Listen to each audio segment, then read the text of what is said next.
யோவான் 2:4 இயேசு கானா ஒரு கல்யாண வீட்டுக்கு வந்திருக்கிறார்.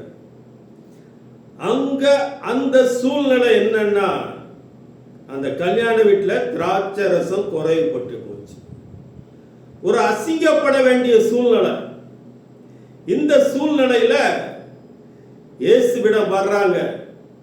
இயேசு ஒரு வார்த்தை சொல்றாரு, இன்னும் என் வேலை வரவில்லை என்று சொல்றார். நீங்க எல்லாம் ஆயத்தப்படுத்துங்க அப்படின்னு சொல்லி சொன்ன உடனே அங்க இருந்தவங்க எல்லாம் ஜாடியெல்லாம் நிரப்பி ஆயத்தப்படுத்தினாங்க. அதுக்கு பிறகு இயேசு வர்றார், அற்புதத்தை செய்கிறார். இதை கேட்டுக்கொண்டே இருக்க தேவ ஜனமே, எனக்கு ஏன் இன்னும் அற்புதம் நடக்கல, எனக்கு ஏன் இன்னும் அதிசயம் நடக்கல, என் பிரச்சனைக்கு ரொம்ப நாளா காத்து கொண்டு இருக்கிறன, எனக்கு ஏன் விடுதலை கிடைக்கல, அங்கலாய்ப்போடு இருக்கிறியா? ஆயத்தப்பட்டு கொண்டே.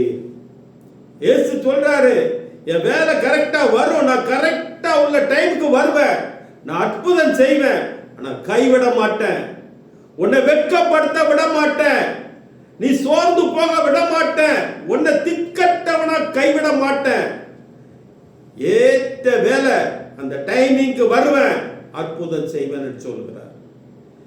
கலங்காத, ஏசப்பா இருக்கிறார் உனக்கு.